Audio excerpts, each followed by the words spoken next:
Productor de series de televisión, telenovelas, teatro, así como de agrupaciones y eventos musicales, Luis de Llano Macedo ha tenido una carrera llena de éxitos. Su visión y dirección le han dado vida a producciones que permanecen en la memoria de varias generaciones, razón por la que se ha convertido dentro de nuestro país en un ícono del mundo del entretenimiento. Hoy en Corto conoceremos a Luis de Llano Macedo, un hombre con un constante impulso por crear y transformar conceptos. Acompáñenos a conocerlo. Luis de Llano Macedo nació en la Ciudad de México el 9 de junio de 1945. Estudió la carrera de comunicación en la Universidad de Houston, Texas, donde empezó a hacer sus primeras prácticas profesionales. Al regresar a nuestro país, ingresó a trabajar en el Telesistema Mexicano y Televisión Independiente de México, donde su padre era director. En 1973, con la fusión de ambas televisoras, se convirtió en director y productor de la recién creada Televisa. En 1971, organizó el Festival de Rock y Ruedas de Avándaro, un concierto a campo abierto en el que se reunieron más de 200,000 jóvenes, un hecho insólito en su tiempo. Durante los años 80 y 90, realizó series de televisión y grupos musicales que permanecen en la memoria de varias generaciones, como Cachún Cachún Ra Ra, Papá Soltero, y los grupos juveniles Timbiriche y Garibaldi. Además, ha tenido a su cargo eventos como el certamen Nuestra Belleza y el Acapulco Fest. Ha hecho más de una decena de telenovelas como Agujetas de color de rosa, Alcanzar una estrella y Década, donde se distinguió por cambiar los formatos tradicionales. También incursionó en el cine con cintas como ¿Dónde quedó la bolita? Y Más que alcanzar una estrella, así como en el teatro, con la puesta en escena de Hamlet, Jesucristo Superestrella y Vaselina con Timbiriche. Actualmente Luis de Llano ejecuta los programas XC Marilé y Susana Adicción. Yo creo que lo que más me gusta es que las cosas se hagan bien, ¿no? Que llegue yo con las ganas de inventar cosas nuevas para esas cosas, que no se conforme uno con lo que ya está más por ahí se va, que siempre existe el reto de que vas a cambiar.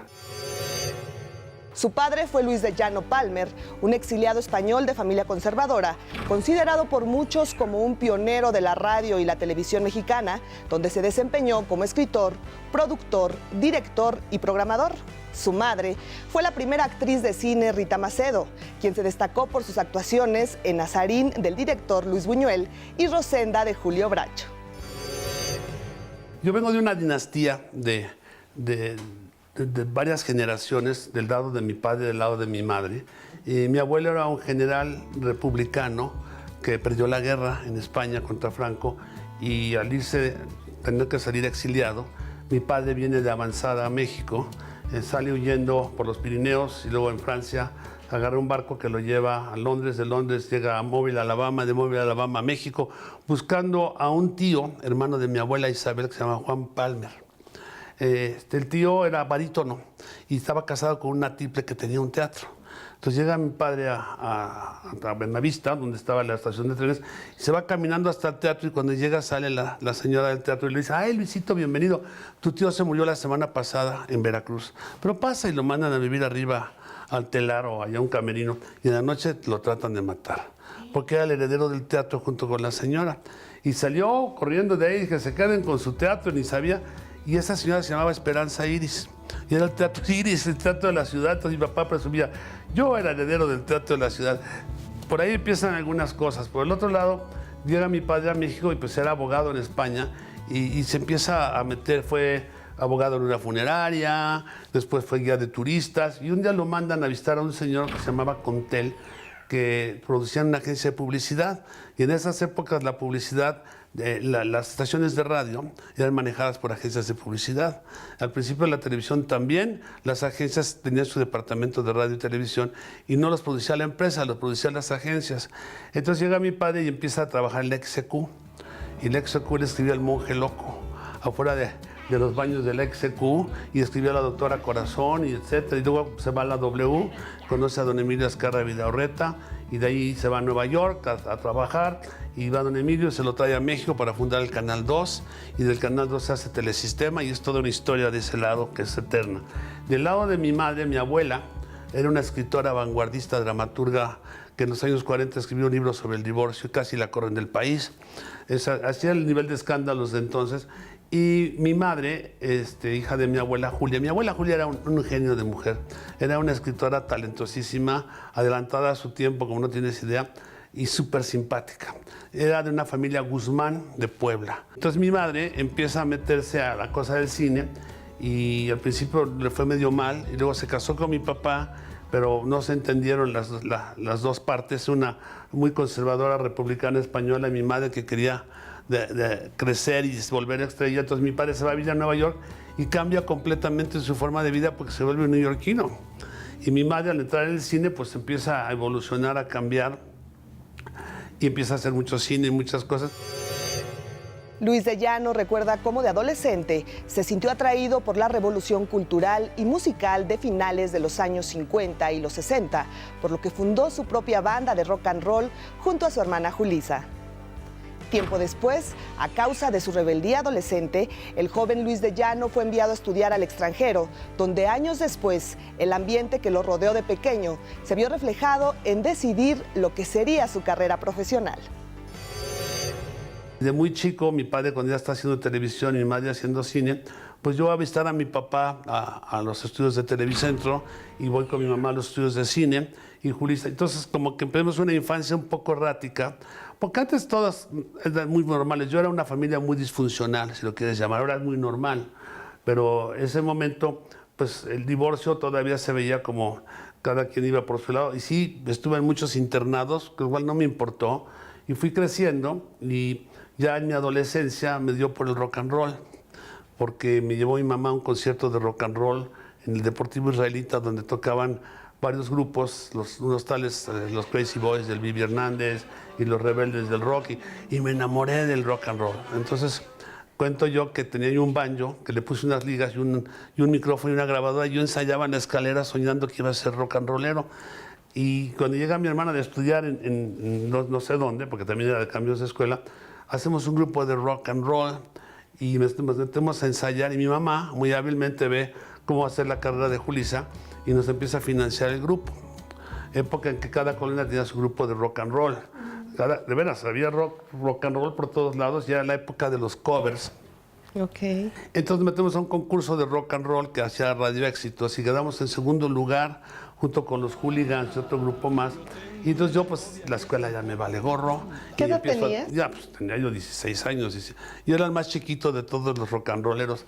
Y éramos malísimos, ¿eh? Lo admito que si nos pagaban los taxis éramos felices. Y si nos aplaudíamos, bueno, no dormíamos en una semana. Y tanto fue así que grabamos un disco de premio de ese concurso. Y una de las canciones que grabamos lo prohibió Gobernación, porque era muy exagerada la forma en que grabaron la voz y era como muy intimidatoria, entonces la prohibieron y eso se volvió un escándalo. Entonces, ante ese escándalo y que mi vida rock and roll era mi papá y toda la familia deciden mandarme a un colegio militar a Estados Unidos, y ahí voy yo al colegio militar y a la semana ya tenía mi grupo de rock and roll, de rock, porque ya empezaba a cambiar. Creo que me vino como anillo al dedo también eso, porque me eduqué a tener disciplina, a luchar de alguna forma a existir. Estuve 4 años ahí. Yo venía a México en las vacaciones y veía cómo mi papá crecía en la televisión y mi mamá en el cine y Julissa se volvía Julissa. En el colegio militar de nuevo voy a estudiar a la Universidad de Houston y empiezo a tomar la carrera de comunicaciones.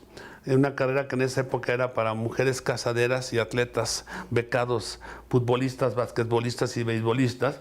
Y obviamente pues nadie pelaba la carrera, pero yo sí me gustó porque tenía la universidad su propia estación de radio y su propia estación de televisión de esa cadena educativa que hay en Estados Unidos. Y me puse las pilas y ya trabajaba yo de instructor de laboratorio al segundo año y tenía mi programa de radio y trabajaba yo freelance de camarógrafo, de operador de videotape, de todo en las vacaciones. Yo veía en San Antonio y luego en Houston, y yo en los fines de semana me encerraba en una cabina y pasaba telenovelas mexicanas. Entonces yo era el switcher y yo yo tenía que ir corriendo a poner la máquina, a cambiar la cinta y ponerle nafta a las cabezas, que el óxido se soltaba de las cintas, y me clavaba en las horribles telenovelas y lloraba yo. Y veía yo Colonia de Lágrimas y Gutierritos y esas cosas, pero ahí me tienes cambiando la cinta. Y ahí me entró más el gusanito de la televisión. Al regresar, Luis de Llano nos platica cómo se convirtió en uno de los más importantes productores de Televisa.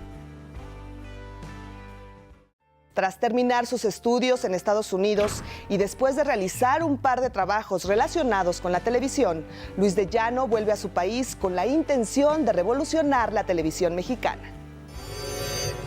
Llego en 69 a México y pues voy a cambiar la televisión, según yo, y empiezo a hacer promociones en Telesistema de Canal 5 y saco las unidades de control remoto y les conecto osciladores y empiezo a hacer experimentos con la electrónica rupestre de entonces y empezamos a hacer la imagen del Canal 5, que empezó a revolucionar la imagen corporativa de los canales, pero hacíamos identificaciones, entradas, salidas, y al mismo tiempo hacía yo programas chiquitos hasta que un día hice un programa de videos con Jacobo Zabludovsky, que pasaba los domingos en la mañana, que se llamaba La Onda de Woodstock, porque yo llegué también muy con la cosa de Woodstock y que no sé qué, que era la época del Peace and Love y del Freedom y ya sabes. Y pues haciendo ese programa, hicimos varios programas, me invitan a hacer un evento de una carrera de coches en el circuito Valle de Bravo en Avándaro, y que íbamos a hacer una noche mexicana, que porque llevamos unos grupos y no sé qué, y poquito a poco se fue montando, se volvió un festival de rock y ruedas. Y nunca imaginamos que iba a pasar lo que pasó y que iban a llegar más de 250,000 chavos y todo lo que no pasó. Y ahorita que, por ejemplo, este 11 de septiembre se celebran 45 años, parece que fue ayer. Fue toda una experiencia y después me vengo a Televisión Independiente de México con mi papá y ahí empiezo a hacer los primeros talk shows que hubo. Hacía un programa que se llama Esta Noche con Manolo Fábregas y él era como si fuera el programa de Jimmy Fallon, ¿no? Esos programas que ahora están inventando de un conductor que entrevista a gente y da un monólogo, pero Manolo Fábregas era un señor muy especial y al mismo tiempo hacíamos otro programa que se llama Alta Tensión, que fue el primer programa. Bueno, el Canal 11 hacía unos programas de rock, lo que hicimos se llamaba Rock en la Cultura. Y nosotros empezamos a hacer Alta Tensión, que fue después de Avándaro, con todos los grupos que salieron, que el rock se volvió algo prohibido un rato, porque se satanizó de una forma, y una congregación de más de 500 jóvenes era un peligro nacional.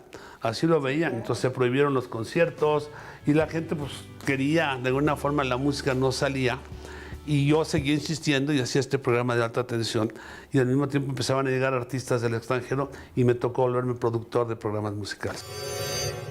Los años 70 fue para Luis de Llano una época de búsqueda y experimentación profesional.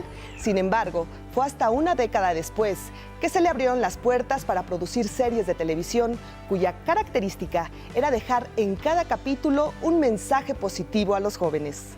Fue a partir de 1982 que comenzó a dirigir grupos de música pop, labor que haría por más de 20 años. Hasta los 80s, donde ya empieza otra historia completamente diferente, con el nacimiento de muchas cosas, de programas, de artistas que empezamos a producir, de cosas del recuerdo como Cachún Rarrá, Papá Soltero. Bueno, ahí empezó realmente una revolución. Hacíamos un programa que se llamaba Videocosmos, que era un experimento que duró casi 10 años, de un programa cultural, entretenido, que nada duraba más de 5 minutos ni menos de uno. Entonces eran puras secciones y teníamos 5 equipos de producción que hacían, cada equipo hacía 5 secciones con 5 diferentes conductores, 5 diferentes escritores, y lo mismo hablábamos de literatura que de filosofía, que de música, que de arte, que de arquitectura, mezclado con videoclips del momento y de historias. Y fue una revolución. Antes de que existiera el Discovery Channel, el History Channel, ya estábamos nosotros haciendo esas cosas y las cámaras hacíamos nuestros propios videos y nuestras propias entrevistas. Generaciones crecían con eso. Sí, hace unos yo días crecí con Papá Soltero. Fui a develar una placa de Cachún Rarrá y yo de repente me vino un flashback de lo importante que era Cachún Rarrá en esos tiempos, en una juventud diferente a la de ahora, con otros problemas, pero era muy divertido y mucha gente se quedaron en Cachún o en Papá Soltero, que era un programa que no era de comedia, era un programa de anécdota, en donde un papá con 3 hijos. Pero los chavos de ahora tienen otra problemática en la vida. Ser un papá soltero tiene que ser un papá millennial, con los problemas de los chavos de ahora, que uno es nini y el otro es no sé qué, no sé cuánto gótico, o es esto. Y los problemas de los chavos de ahora son completamente... Yo digo mucho que cuando yo era joven, yo jugaba en la calle, en el parque, en la colonia, y ahora los niños juegan en el centro comercial o juegan con el iPad. Y cuando yo era joven llegaba a mi casa a comer y en mi casa, en la comida, era el centro político de mi vida. Ahí me regañaban, ahí me decían. Y ahora los niños comen solos o acompañados de la tele que no la ves, te acompaña. Había muchos programas que yo hice una serie de programas una vez en que nadie veía la tele, pero siempre estaba prendida la tele en ese canal. Luego empecé a hacer novelas, ya en los 90s, y yo no quería hacer novelas. Odiaba las novelas por lo que me pasó cuando yo trabajaba viendo las novelas en Estados Unidos. Decía, no, qué horror. Entonces, por fin me dijeron, bueno, vas a hacer una. Entonces dije, bueno, denme chance de cambiar el formato, de meter videoclips, de cambiar el lenguaje. Y total que hice la primera novela, que en esa época no hacías primera temporada y segunda temporada, no, era la novela, tantos capítulos, duraba 6 meses, 7 meses, y yo tuve la suerte de hacer una novela y luego hacer otra que se llamó La 2, de Alcanzar una estrella, y luego hacer la película que ya nada más, la idea, porque no produje, yo no tuve que ver en el cine porque en ese formato pues no era mi onda, ¿no? Y era interesante de alguna forma esas series que por 10 años, todos los 90s, pues fue un concepto que funcionó porque eran muy juveniles, muy familiares, muy de estas cosas. Igual que las generaciones Timbiriche, pues tuvo como 5, los primeros niñitos, luego crecieron un poquito, luego adolescentes, luego ya teenagers, así. Pero vas viendo dónde están ahora y vas, oye, caray, Edith Márquez, pues fue Timbiriche y fue papá soltero y ya es Edith Márquez. Y luego Thalía, pues vámonos, Thalía, Paulina Rubio, Benny, Eric, Sasha, y luego los otros, que fresas con crema, Mariana Levy, Jorge, Amaury, oías los cambios que venían, y luego los Garibaldis, que dices, ay, que esos son, pues la gente le valía gorro si cantaban o no. Tú lo que ibas a ir a bailar, era un grupo de GOs que te ponías a bailar, chavas muy guapas, patos muy corpulentos, y los españoles que producían los discos no querían que cantaran ellos para no pagarles regalías. Entonces aprendían a imitar la voz. Y Sergio Mayer, si un día platicas con él, dice, oye, imítame la voz de Garibaldi, te lo hace igualito, porque es lo que hacían, bailaban, cantaban, y como eran, ¿sabes cuál era la fórmula? Eran corales, no había solistas casi, entonces había uno que cantaba un cachito, pero la gente que va a verlos va a cantar con ellos, porque pues era muy fácil cantar con todos, ¿no? Y a veces que cantaba más fuerte el público que los mismos artistas. ¿Cómo era Luis de Llano? ¿Cómo es Luis de Llano como jefe? Porque trabajar, por ejemplo, con jóvenes, de repente yo creo que sí se te querían salir del huacal, ¿no? Bueno, es que hay que ser, mira, como decía, hay que ser firme, hay que ser realista y saber, digo, no te vas a poner a discutir con todos los artistas. Y la imagen del productor gritón no existe en mi vida. Mi papá era un hombre muy duro y muy rígido, pero tenía razón, entonces lo escuchabas. Pero esta fórmula de que tienes que tener una imagen de que es un ogro, yo nada más trabajo en lo que me gusta, en lo que me divierte. Tener que hacer un trabajo, hay a veces que haces una novela y no funcionó y tú no sabes el ambiente que hay en el foro, porque todos andan echándose mala onda porque no funcionaron. Ah, si te va bien, estás en los cuernos de la luna. Pero el problema es que te vaya bien y que mantengas el éxito. Y es lo más difícil porque vives todo el día con el dio rating, que ese es el peor de todos, si te bajó, se te fue. Que yo ya no veo ratings, ¿no? Yo creo que ya los ratings ya son otra historia, ¿no? Porque ahora con toda la cosa del streaming y todo, pues ya es otra medida. Ahora ¿Cómo ya lo mides, no? Pues ahora mides los likes de tu WhatsApp. Ajá. Y de los tweets. Las visitas de tu... No, es que de repente yo siempre la palabra redes sociales nunca me gustó, pero pues ahora me habla mi hijo y me dice, papá, tienes que ver tu media manager porque es lo que funciona. Ya no funciona hacer spots comerciales. Ahora le llegas a más gente a través de esto porque la gente no tiene tiempo de sentarse a ver todo el programa. Ajá. Y me quedé callado, ¿no? En un momento, Luis de Llano Macedo nos habla sobre aspectos íntimos de su vida, como sus matrimonios, sus hijos, los últimos años con su padre y la pérdida de su madre. Se casó en 4 ocasiones. Cada matrimonio marcó una distinta etapa de su vida. Hoy es padre de 5 hijos con los que mantiene un fuerte vínculo. Mi primera esposa era mi novia de la universidad, pero era una cosa muy especial y al año ya no pude. Entonces, porque era muy como entre Jimi Hendrix y Yoko, ¿no? Y la verdad es que en un fin de semana me divorcié. Y la casé con un tío mío, que era igual que ella, entonces ahora es mi tía y vive en Houston. No la he visto hace 40 años, pero es mi tía.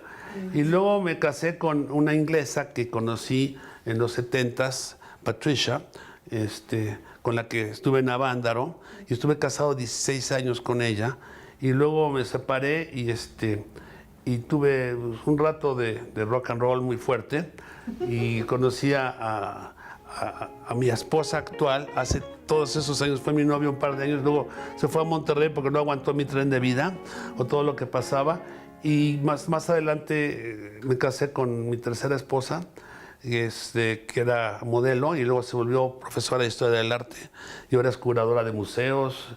Y bueno, con mi primera esposa no tuve hijos, con la segunda tuve 2 y con la tercera tuve 1. Y después de 12 años, aunque no digas que se casó, pero duró, me separé y me encontré con mi actual esposa de entonces, y me casé con ella, y ahí vamos 12 años y tenemos 2 niñas. Yo creo que ahorita sí soy realmente aplicado a ser papá, porque mis hijos mayores yo estaba todavía en la busca de los cambios, y quizás no tuve tanto tiempo con ellos como me hubiera gustado, pero ahora soy muy cercano a ellos. Mi tercer hijo, ese ha sido mi adoración, lo está estudiando en la carrera de negocios del entretenimiento, y este año va a sacar una maestría en producción de cine, y vive en Orlando. Y las 2 chiquitas, pues son 2 chicas maravillosas que adopté. Entonces la grande ya tiene 8 años y la chiquita ya tiene 5, y la verdad es que es maravilloso el tener tus hijos y que sepan que son adoptados y de qué familia vienen, y de cómo está integrada su familia y cómo viven y cómo sienten. Pero yo espero que ellas no quieran entrar al show business, al entretenimiento. ¿No te gustaría? Pues sí, pero es muy duro. La vida del medio, todo el mundo cree que es muy glamorosa, ¿no? O sea, la carrera de productor y director no existe. Te haces en el foro. Llegan los graduados de las universidades y el staff se los come a las 2 horas porque pues no tiene ninguna práctica, ningún ejercicio. Entonces todo se aprende, pero haciéndolo tú, calando, montando, iluminando, produciendo, quedándote hasta las 4 de la mañana editando. Bueno, esas cosas son las que te forjan y te hacen. La relación con sus padres lo marcaron desde temprana edad, pero fue en su edad adulta cuando aprendió las mayores lecciones de ambos. Mi padre y yo nos conocimos bien ya siendo yo adulto, porque aunque yo lo veía y lo quería muchísimo, ya empecé a conocerlo siendo yo más grande. Puedo tener el orgullo de decirte que los últimos 10 años de su vida desayuné con él todos los días, porque vivía a 3 cuadras de mi casa y yo lo pasaba a ver todos los días, y llevaba yo mi grabadora y la ponía ahí y le grababa todo lo que decía, y todos los días él me daba su evaluación de la vida, de su historia, y que fue una cosa muy enriquecedora. Afortunadamente pude estar con mi padre hasta el último momento de su muerte y la acepté, porque él tuvo una calidad de muerte y aparte dejó un gran legado en su experiencia, en su vida, y yo agarré todas sus fotos y todas sus notas y todos sus escritos y todos sus reportajes, y fueron parte de motivarme a hacer un libro.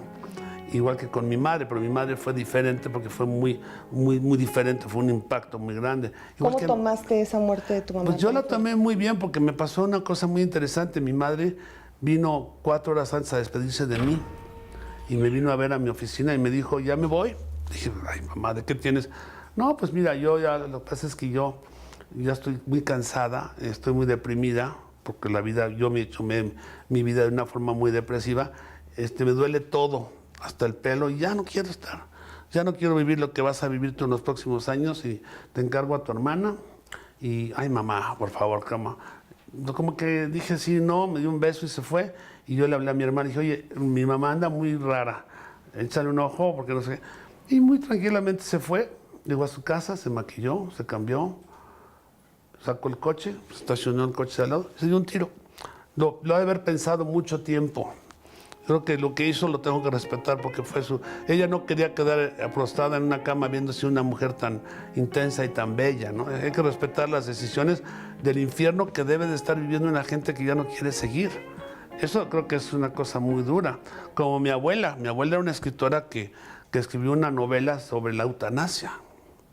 Y era una escritora, realmente escribió una novela que ahí tengo, se llama El Derecho Prohibido, mira más qué buen nombre, El Derecho Prohibido, y era de una familia, clase media, que es una señora que es la matriarca, que tiene 2 hijos, un hijo y una hija, y tiene otro nieto de otra hija que murió, y un día la señora que vive en Armonía le da un infarto cerebral. Y ahí van al hospital todos y como ves cómo se empieza a desintegrar la familia porque ya no la pueden mantener con el respirador y con esa cosa y se empiezan a pelear todos con todos. Y es una cosa muy real, pero que sucede.